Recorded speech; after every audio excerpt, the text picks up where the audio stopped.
So we're just across from this beautiful building on Pinston Street. I thought I'd show it even though it's not about that building. Give you your bearings on it. I just want to show you across Burgess Street. This is the retail quarter development. Just here, where you can see this, from my recollection it was Nottingham Building Society. Then the next one down, just there on that other corner, was Midland Bank, if I've got my things right from the past. Now this is a Salvation Army building. I can't see them being able to knock this down.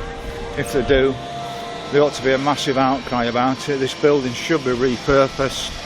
It's absolutely fantastic architecture. Why can't we see more like this? Aren't we capable of building buildings like this anymore? Now Sheffield was renowned for its quality, and that's why we have such fantastic buildings. Now look at it. I don't see much quality in Sheffield anymore. This is the back end of John Lewis. It's still not being used, being talked about as being a football museum. Now this is one of the buildings in Barker's Pull they're working on. Might be the old Gaumont Cinema.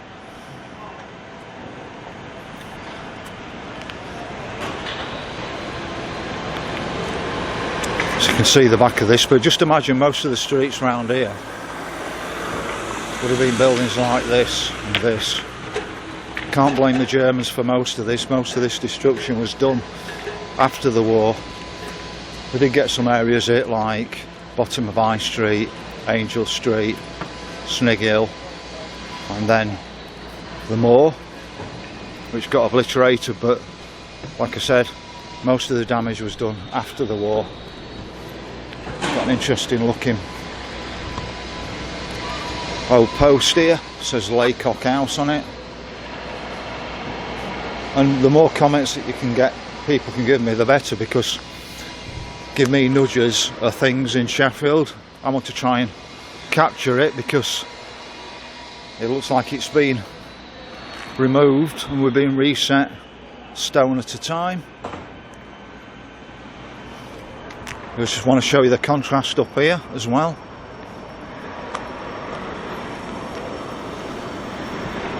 So we've kept most of the facades on Pinston Street, but then behind it all we've got all this.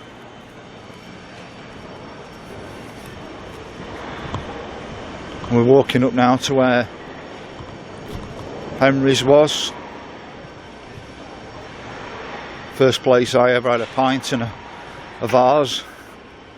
Used to be in there Friday and Saturday nights. But you can see above Henry's is what I call a rust bucket. They think it's good. And then just behind it is the zero carbon building. And like I've just had a word with the guys working on the building and asked them how much energy went into producing a zero carbon building. Now if it takes 9 years for a car to pay back, electric car to pay back, how long does it take for a zero carbon building to pay back? And they're not going to last as long as say that building there.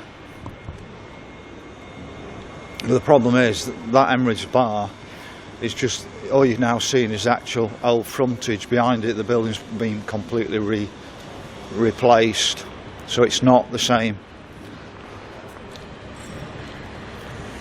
building really, other than the facade on it.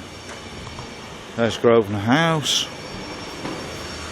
and then we're on to Cambridge Street, and I might as well just walk up Cambridge Street as well and show you what's going on up here. We are keeping some of the buildings, which is great. You can't really blame the current city council for knocking down good buildings, because they tend to be replacing the bad buildings from the 1950s and 60s. But I don't see them as replacing them as anything better.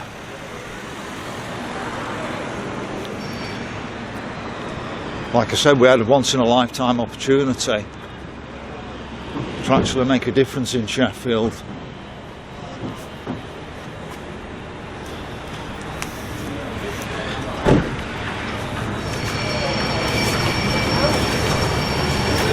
So we've got another building up here, it says, you can look at that up there. I think that says 1868 if I'm right. If that's 1868, Wednesday was created 1 year before that, in 1867. Same year as Canada became a country.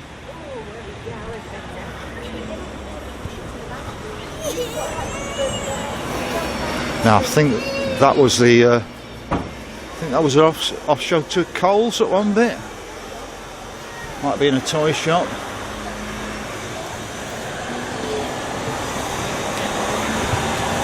See, they've knocked out behind here.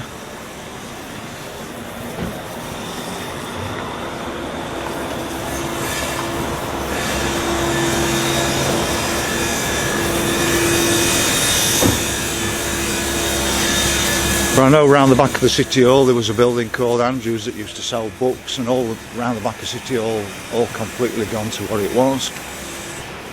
There was a pub here, and I'm sure this was it the Sportsman or something? Can people remember what the pub was? Because it's only got the frontage on it now. Sure it was the Sportsman. Cambridge stamping works here. Some quality and tradition. Why aren't we producing this in Sheffield anymore? If we were producing the cutlery and stuff like that, we could still be exporting it to the rest of the world. I'm sure we've got much cleaner processes. I've just been working in a company that was making horseshoes, and I decided after 2 days I didn't want to carry on there because they were trying to produce things as they would have done back in the 1950s, and you can't compete with China doing it in 1950s. But I still think you can produce better quality with more modern processes.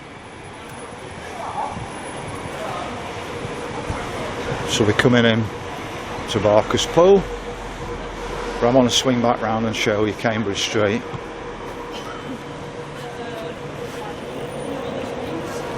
So that's just a quick view of some of Sheffield being regenerated. What do you remember it for? Please comment, because the more information you can give me, the more stuff I can do. Like, for example, my first video I've done today was Watson's Walk in Sheffield, and somebody just mentioned it. I'd walked past it doing the video, noticed Watson's Walk, but it just didn't register with me how important that road was in Sheffield. So any little pointers like that are really appreciated. So see you again, be in Lincoln on Saturday. I'm not sure if I've got the video uploaded before I've done Lincoln or not.